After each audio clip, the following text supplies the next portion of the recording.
boundary. Full toss. Has he hit it all the way? Markram sets himself, takes a catch. তীরে এসে তরি ডুবলো বাংলাদেশে। রুদ্ধশ্বাস ম্যাচে south আফ্রিকার কাছে 4 রানে হারলো টাইগাররা। হতাশ সমর্থকরা। মনে হচ্ছে যেন প্রেসারের ওষুধ আর হচ্ছে নাফা এক্সট্রা নিয়ে হচ্ছে বসে আমাদের খেলা দেখতে হবে। আসা যাওয়া করতেছে, আমার মনে হচ্ছে যে আমার বলতেই হয় যে তারা ভয়ঙ্কর ডায়রিয়া রোগে আক্রান্ত। তাদের যাওয়া আসা খুব বেশি তাড়া ছিল। ভারত সফর শেষে দেশে ফিরলেন শেখ হাসিনা। মোদীকে ঢাকায় বিশেষ আমন্ত্রণ। ভুটান থেকে বিদ্যুৎ আনার আগ্রহ। খুলনার আতঙ্ক শাহাবুদ্দিন লস্কর ধীরা। সাংবাদিক হত্যা সহ রক্ষা পাননি রাজনৈতিক নেতা। দ্রুত বিচার দাবি ভুক্তভোগীদের। কোরবানির আগে গরু মোটা তাজাকরণে তোড়জোড়। দেয়া হচ্ছে ক্ষতিকারক ঔষধ। মানবদেহের জন্য ক্ষতিকর বলছেন বিশেষজ্ঞ। এবং এই সামনে রেখে ভোলায় ফের বেপরোয়া ট্রলার মালিকরা। বিআইডব্লিউটি এর নজরদারির অভাব, দুর্ঘটনার শঙ্কা।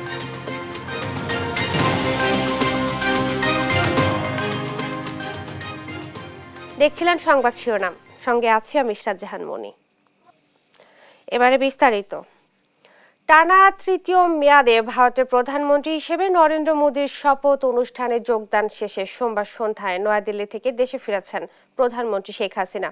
প্রধানমন্ত্রী ও তার সফর সঙ্গীদের বহনকারী বিমান বাংলাদেশ এয়ারলাইন্সের একটি বিশেষ ফ্লাইট সন্ধ্যা 7:15 হজরত শাহজালাল আন্তর্জাতিক বিমানবন্দরে অবতরণ করে। এর আগে ফ্লাইটটি স্থানীয় সময় বিকেল 4:45 নয়াদিল্লির ভিভিআইপি বিমানবন্দর পালাম এয়ারফোর্স স্টেশন থেকে রওনা দেয়। ভারতের পররাষ্ট্র মন্ত্রণালয়ের সচিব জয়দীপ মজুমদার, বাংলাদেশে ভারতীয় হাই কমিশনার প্রণয় ভার্মা এবং ভারতে বাংলাদেশের হাই কমিশনার মোহাম্মদ মোস্তাফিজুর রহমান বিমানবন্দরের প্রধানমন্ত্রীকে বিদায় জানান। ভারতের প্রধানমন্ত্রী আমন্ত্রণে শপথ গ্রহণ অনুষ্ঠানে যোগ দিতে শনিবার নয়াদিল্লি যান শেখ হাসিনা।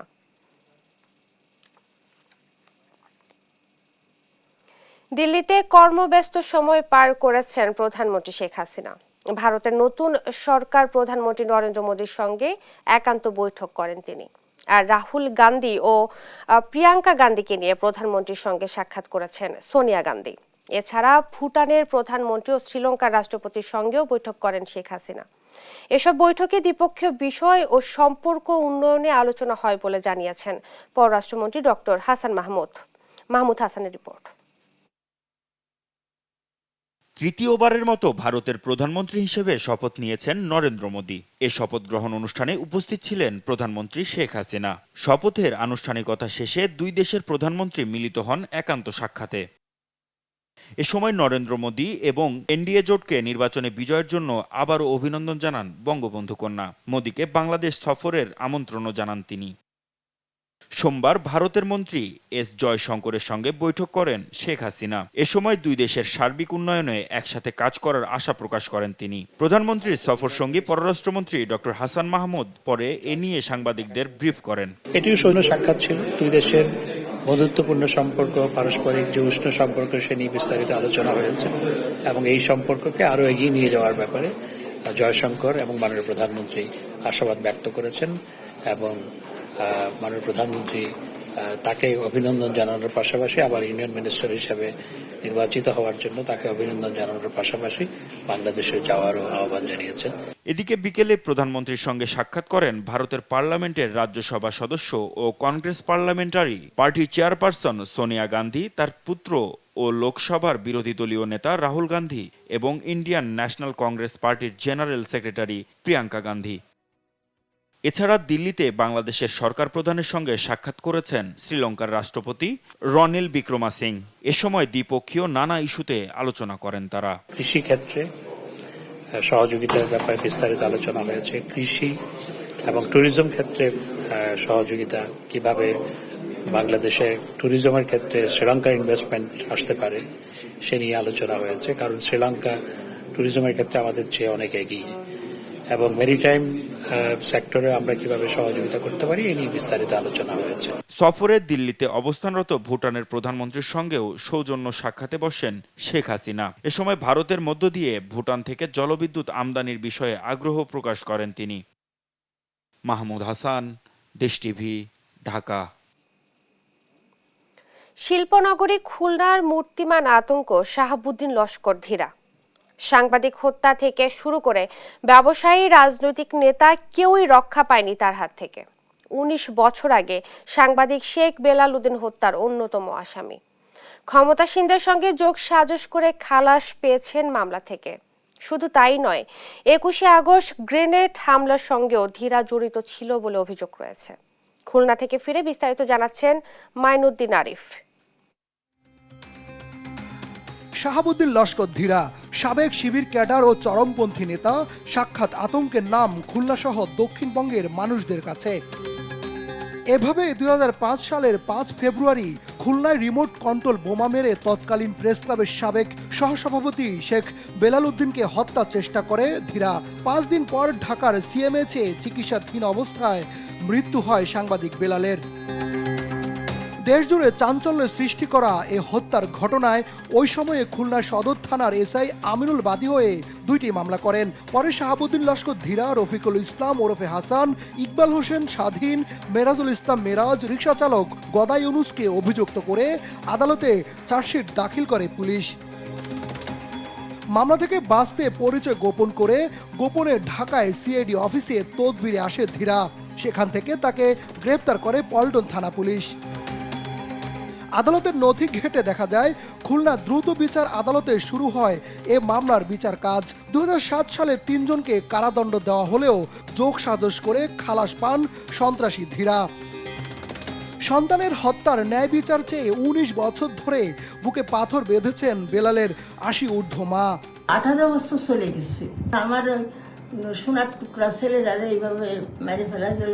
বিচার কার কাছে? আল্লাহর কাছে ছাড়া বাবা আমার কাছে বিচার ছাড়া।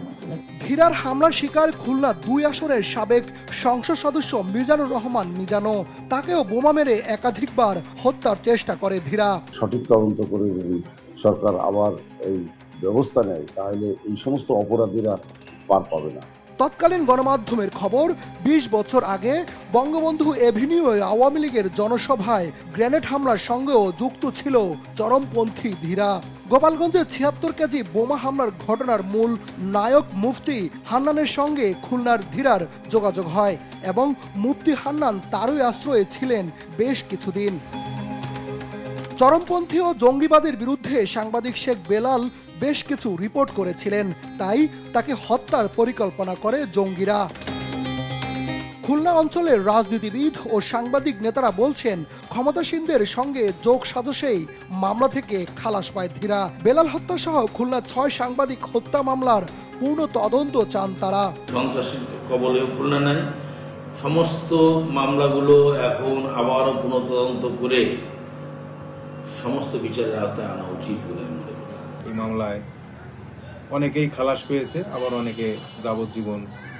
কিন্তু তাদের পরিবারের হোক বা সাংবাদিক মহল, তারা কিন্তু আসলে মনে করে যে প্রকৃত যারা হত্যাকারী তারা এই মামলার আওতায় আসে নাই এবং প্রকৃত হত্যার বিচারটা কিন্তু ওইভাবে হয়নি। খুলনার সাংবাদিকরা এমন প্রতিবাদ করেছেন যে বিচার চাই না, বিচার পাই না, তাই বিচার চাই না। তারা কলম ভাঙছে রাস্তার ভিতরে। আমি চাই প্রশাসন পুনরায় এটা তদন্ত করে যাতে একটা দৃষ্টান্ত স্থাপন করুক, যাতে এই সবগুলি মামলার বিচার হয়। শুধু বিএনপি নয়, ধীরার ঘনিষ্ঠ যোগাযোগ আছে ক্ষমতাসীন দলের নেতাদের সঙ্গেও। এজন্য হত্যা মামলায় ধরাছোঁয়ার বাইরে তিনি। বর্তমানে আছে কারাগারে। তার বিরুদ্ধে থানায় থানায় আছে 16টি জিডি আর 4টি মামলা। সাংবাদিক বেলাল হত্যা ও এমপি মিজানের হত্যা চেষ্টার মামলায় দ্রুত বিচারের দাবি ভুক্তভোগীদের। মাইনুদ্দিন আরিফ, দেশ টিভি, ঢাকা। সংবাদ সকালে আরো থাকছে। এবারের বাজেটেও গুরুত্ব পায়নি রংপুরের কৃষি খাত। বিশেষ বরাদ্দ না থাকায় হতাশ কৃষি সংশ্লিষ্টরা।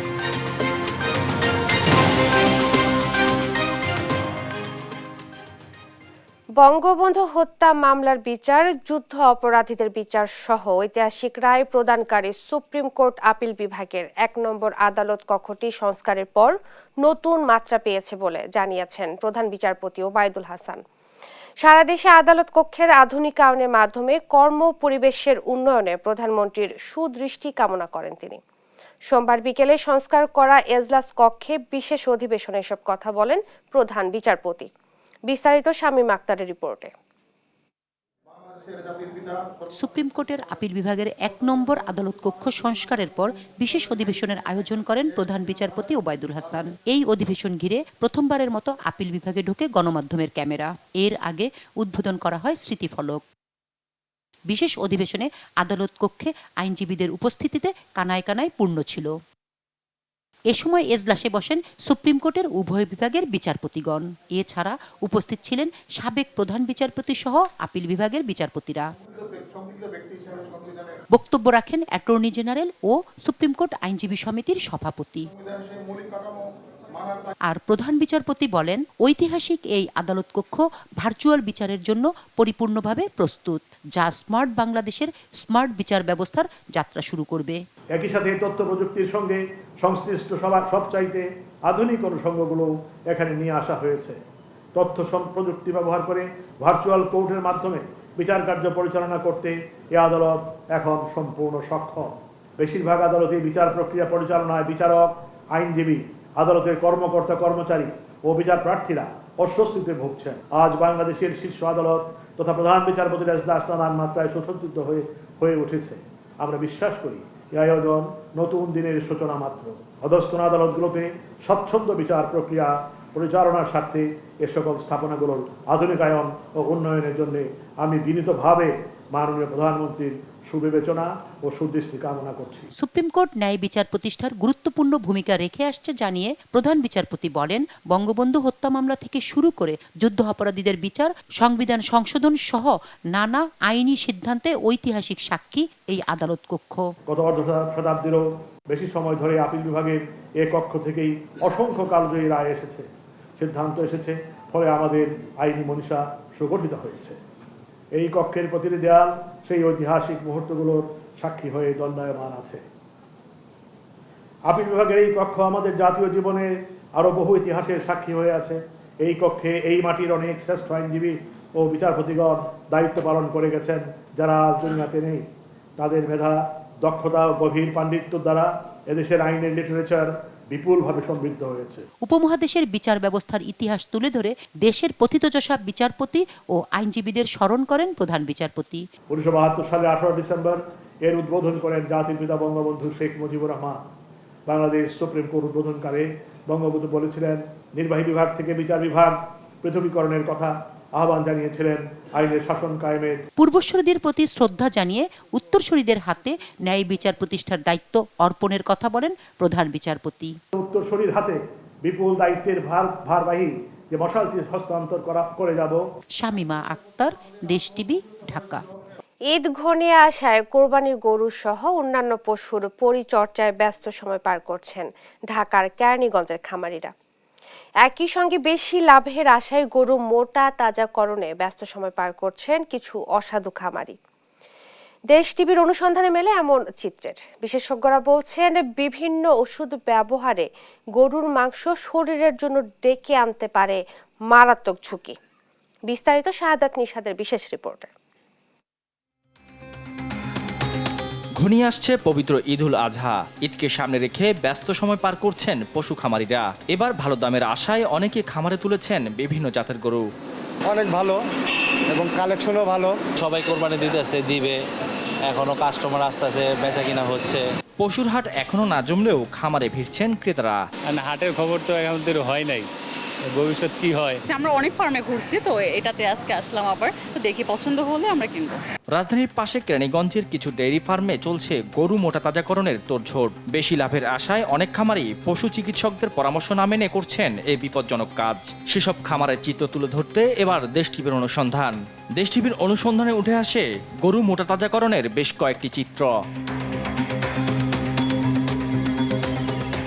কেরানীগঞ্জে খামারে গিয়ে দেখা যায়, গরু মোটা তাজাকরণে খামারিরা ব্যবহার করছেন অবৈধ ইঞ্জেকশন এবং পাম্প ট্যাবলেট, স্টেরয়েড ও ডেক্সামিথাসনের মতো ভয়ঙ্কর ক্ষতিকারক ঔষধ, যা ব্যবহারে অল্প দিনে মোটা তাজা করা হচ্ছে পশুগুলোকে। এই সুইয়ের মাথাটাই চেঞ্জ করি, আর পরবর্তীতে আমরা একটা সুই করলে সেটা আবার ইউজ করে ধোয়া হয়। ধোয়ার করে মাথাটা চেঞ্জ করার পরে আমরা আরেকটা মাটি সুই করি, আরেকটা ব্যবহার করি, এরকম খেতে থাকে। ভিটামিন খাওয়াই, এগুলো হলে মুহি রুচির, এইটাও খাওয়াই। আর যে সময় দেখি যে বসে বসে না খায়, তাপ টেম্পারেচার কমে গেছে, তখন আর কি ভিটামিন দেয়। এসব গরু পাঠানো হচ্ছে কোরবানির পশুর হাটে। ঈদুল আজহাকে সামনে রেখে গরু কিনছেন মোটা তাজা দেখে আপনার সেই দুর্বলতাকেই কাজে লাগাচ্ছে এক ধরনের অসাধু খামারি, যারা কিনা এই গরুতে ব্যবহার করছে এক ধরনের ঔষধ এবং ইঞ্জেকশন, যে গরুর মাংস হুমকির মুখে ফেলছে আপনার স্বাস্থ্যকে। জনস্বাস্থ্য বিশেষজ্ঞদের মতে এমন অবৈধ পন্থায় মোটা তাজা করা গরুর মাংস খেলে মানবদেহে ডেকে আনে ভয়ঙ্কর রোগ ব্যাধি। তার মধ্যে যেমন ডায়াবেটিস বেড়ে যাওয়ার সম্ভাবনা রয়েছে, ব্লাড প্রেশার বেড়ে যাওয়ার সম্ভাবনা রয়েছে এবং রক্তে কোলেস্টেরল বেড়ে যাওয়ার সম্ভাবনা রয়েছে। এরকম আরও কিছু ক্ষতিকর প্রভাব মানুষের শরীরে হয় এবং কিডনিকেও প্রভাবিত করতে পারে। অসাধু ব্যবসায়ীদের আইনের আওতায় আনা জরুরি বলেও মনে করেন এই বিশেষজ্ঞ। এইসব খামারিদেরকে আইনের আওতায় এনে মানুষকে প্রতারকের হাত থেকেও রক্ষা করা হোক। শাহাদাত নিশাদ, দেশ টিভি, ঢাকা। এবার কোরবানি ঈদে ময়মনসিংহের হাট মাতাবে লালু মাস্তান ও কালো মানিক। গত 4 বছর ধরে ষাঁড় দুটিকে লালন পালন করছেন এক কৃষক। প্রাকৃতিক খাবার খাইয়ে বড় করা লালু মাস্তানের দাম হাঁকা হচ্ছে 12 লাখ টাকা, আর কালো মানিকের দাম চাওয়া হচ্ছে 10 লাখ টাকা। প্রতিদিন গরু দুটি দেখতে ভিড় করছেন মানুষ। সহকর্মী ইলিয়াস আহমেদের পাঠানো তথ্যচিত্রে ডেস্ক রিপোর্ট। 2020 সালে ময়মনসিংহের হালুয়াঘাটের খামারি তোফায়েল আলম লালন পালন শুরু করেন দুটি ষাঁড়। একটির নাম দিয়েছেন লালু মাস্তান ও অন্যটির নাম কালো মানিক। প্রাকৃতিক খাবার, খড়, ভুসি, ঘাস এবং ফলমূল খাইয়ে ষাঁড় দুটি এখন বিক্রির উপযোগী।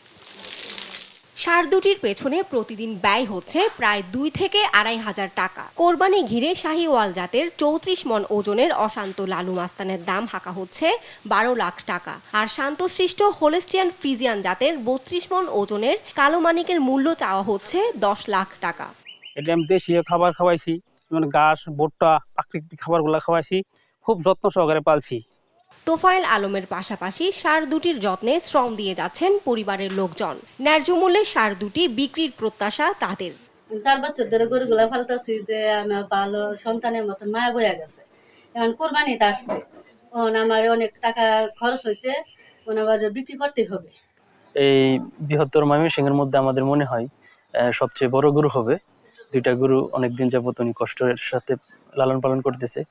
আমরা চাই যে কর্তৃপক্ষ এটা একটা রিজনেবল প্রাইস দিয়ে ক্রয় করে নিয়ে যাবে।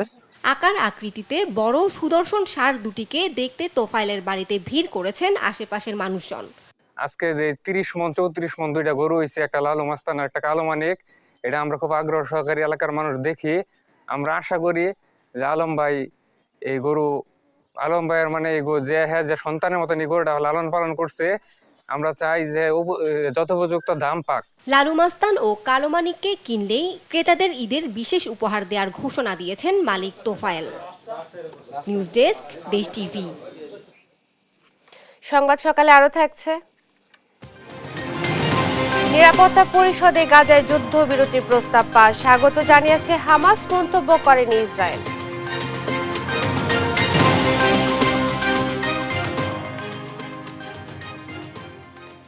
ঈদে ঘরে ফেরা যাত্রীদের টার্গেট করে ভোলায় ফের বেপরোয়া হয়ে উঠেছে ট্রলার মালিকরা।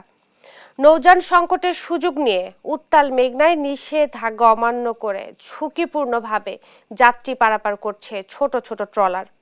এতে বড় দুর্ঘটনার শঙ্কা বাড়ছে। এর পেছনে বিআইডব্লিউটি এর নজরদারির অভাবকে দুষছেন সাধারণ মানুষ। সহকর্মী ছোটন সাহার রিপোর্টে জানাচ্ছেন ফারজানা ইসলাম। প্রতি বছরের এপ্রিল, মে এবং নভেম্বর, ডিসেম্বর 4 মাস ঝড়ের মৌসুম থাকলেও বাকি সময়ে অতিমাত্রায় ঝড় না হলেও নিম্নচাপ আর ঝড়ো বাতাসের প্রভাবে নদী থাকে উত্তাল। তাই এ সময়কে বিপজ্জনক চিহ্নিত করে সি সার্ভে সনদধারী নৌযান ছাড়া সব ধরনের ছোট ছোট নৌযান ও ট্রলার চলাচলে নিষেধাজ্ঞা জারি করে নৌ পরিবহন মন্ত্রণালয়। কিন্তু এ নিয়ম মানছে না ভোলা লক্ষ্মীপুর নৌ রুটের নৌযানগুলো। বিপজ্জনক রুটের আওতায় থাকলেও ঝুঁকি নিয়ে ছোট ছোট ট্রলারে দেদারসে যাত্রী পারাপার করছে ট্রলার মালিকরা। প্রয়োজনের তাগিদে যাত্রীরা যাতায়াত করলেও জীবন ঝুঁকির কথা উঠে আসে তাদের কণ্ঠে। ভয় লাগার পরও যাইতে হবে, আমরা যেহেতু বড় লঞ্চ নাই সেহেতু তো আমাদের এভাবে যাইতে হবে। আমাদের তো যাতায়াত করার জন্য আমরা যাচ্ছি, কিন্তু এই রুটটা অনেক ভয়াবহ। ছোটগুলো তো যে কোনো মধ্যে ডুবে যেতে পারে। এমনটা হয়েছে যে 200 টাকার ভাড়া 250 টাকা দিতে হচ্ছে। ট্রলার মালিকরা এ সুযোগ নিচ্ছে মূলত এ রুটে নৌযানের অপ্রতুলতার কারণে।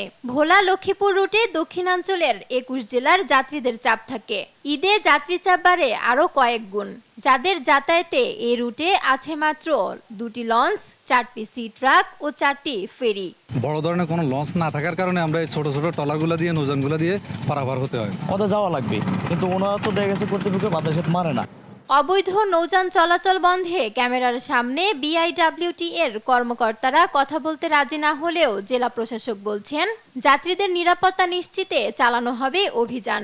আমরা অতিরিক্ত জেলা ম্যাজিস্ট্রেট, অতিরিক্ত পুলিশ সুপারের মাধ্যমে আমরা প্রায় 10 থেকে 12 জনের সদস্যের একটি ভিজিলেন্স টিম গঠন করেছি, যারা এই ধরনের অপতৎপরতাকারী রয়েছে, বিশেষ করে ট্রলার এবং স্পিডবোট মালিক, তারা যাতে এই সকল মানুষকে, যাত্রীকে নিয়ে বিপদের মধ্যে না ফেলতে পারে, সেটার জন্য আমরা ক্রমাগত মোবাইল কোর্ট পরিচালনা করার সিদ্ধান্ত গ্রহণ করেছি। দুর্ঘটনা এড়াতে ঈদের আগে ভোলা লক্ষ্মীপুর রুটে নৌযান বাড়ানোর দাবি যাত্রীদের। নিউজ ডেস্ক, দেশ টিভি। রংপুর অঞ্চলের প্রায় 70% মানুষই জড়িত কৃষিকাজে।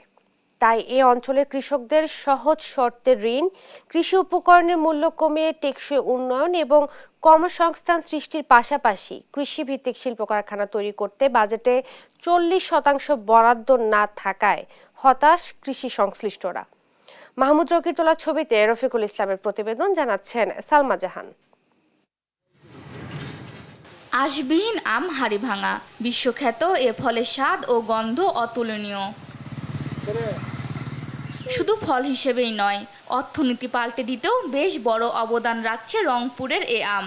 এরই মধ্যে তৈরি হয়েছে হাজারো পরিবারের সচ্ছলতার গল্প। অর্থনীতিতে যুক্ত হচ্ছে শত শত কোটি টাকা। ধান উৎপাদন করেও দেশের অন্য অঞ্চলের খাদ্য ঘাটতি মেটাচ্ছে এ জেলা। শুধু আম, ধান, আলুই নয়, এখানকার উৎপাদিত ফল ফসল দেশের গণ্ডি পেরিয়ে বিদেশেও রপ্তানি হচ্ছে। কিন্তু বরাবরের মতো এবারেও বাজেটে কম গুরুত্ব পেয়েছে কৃষিখাত। বৈষম্য বাড়ছে কৃষি উপকরণ নিয়ে। এবারে যে ধানের দাম যে হিসেবে খরচ, সেই হিসেবে তো মনে খরচের পয়সা উঠতেছে না। কৃষকের লোন চাই, লোন দেয় না। ধানের দাম, কামলার দাম এবং আমার খরচ বেশি, পোষায় না।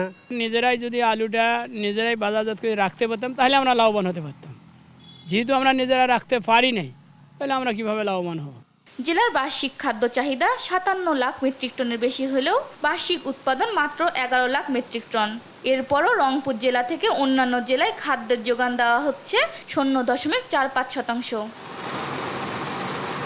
কৃষক নেতারা বলছেন বাংলাদেশ কৃষি নির্ভরশীল দেশ, কিন্তু প্রত্যাশার এ বাজেটে কৃষকদের নিয়ে আলাদা কোনো ভাবনা নেই। উত্তরবঙ্গ একটা দরিদ্র পীড়িত অঞ্চল। এই অঞ্চলে কর্মসংস্থান সৃষ্টির জন্য কৃষিভিত্তিক কলকারখানা নির্মাণ এবং সবজি সংরক্ষণের জন্য হিমাগার গড়ে তোলার ব্যাপারে এবারের বাজেটে বিশেষ বরাদ্দ থাকবে। এই যে গুরুত্বপূর্ণ যে দাবি, সেই দাবিকেও কিন্তু এবারের বাজেটে উপেক্ষা করা হয়েছে। আক্ষেপ রয়েছে নাগরিক সমাজের প্রতিনিধিদেরও। রংপুর অঞ্চল থেকে কয়লা যাচ্ছে, রংপুর অঞ্চল থেকে হলো বিদ্যুৎ যাচ্ছে, রংপুর অঞ্চল থেকে কঠিন শিলা যাচ্ছে, এখান থেকে চুনা পাথর যাচ্ছে। তাহলে জাতীয় অর্থনীতিতে কিন্তু আমার গুরুত্ব কম না। সুতরাং রংপুর অঞ্চলের যে উন্নয়নের কথা আমরা বলছি, সেই উন্নয়নটা কোন ধরনের উন্নয়ন দরকার?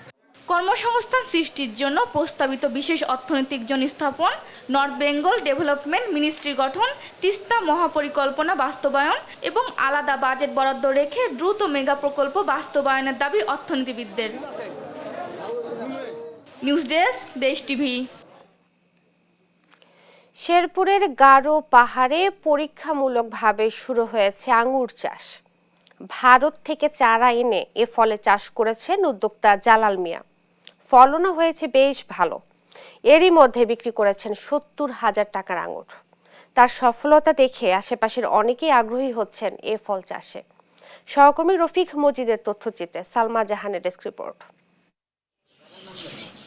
সবুজ পাতার ফাঁকে ফাঁকে ঝুলছে থোকা থোকা আঙ্গুর ফল। এ দৃশ্য গারো পাহাড় এলাকার শেরপুরের শ্রীবদ্দী উপজেলার মেঘাদল গ্রামের। এ গ্রামের বাসিন্দা জলিল মিয়া 2023 সালে শখের বশে ভারত থেকে প্রথমে 2 জাতের 1200 টাকা দরে 10টি আঙ্গুর ফলের চারা আনেন। পরে আরও 2 ধাপে 40টি জাতের 80টি চারা নিয়ে নিজের 15% জমিতে শুরু করেন আঙ্গুরের চাষ। এতে খরচ হয় 1,20,000 টাকা। 10 মাসের মাথায় গাছে আসে ফল, ফলনও হয়েছে ভালো। বাগান থেকে 300 টাকা কেজি দরে আঙ্গুর বিক্রি শুরু করেছেন তিনি। এর মধ্যে বিক্রি করেছেন 70,000 টাকার ফল। ভারতে গেছিলাম, যাই কিছু চারা সংগ্রহ করছিলাম। পর্যায়ক্রমে 2-3 ধাপে কিছু চারা আনছিলাম, লাগাই দিলাম। মোটামুটি ভালো মিষ্টি হয়েছে, ফলও ভালো হয়েছে, থোকায় থোকায় আঙুর ধরছে। বিক্রিও করছি প্রায় 60-70,000 টাকা।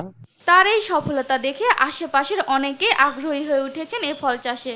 এতে এলাকায় কর্মসংস্থান বাড়ার আশা স্থানীয়দের। সবাই অবাক হয়ে গেছি যে এরকম ফল বাংলাদেশেও হয়, আঙ্গুর ফল। আমরা কখনো তো কল্পনা করতে পারিনি।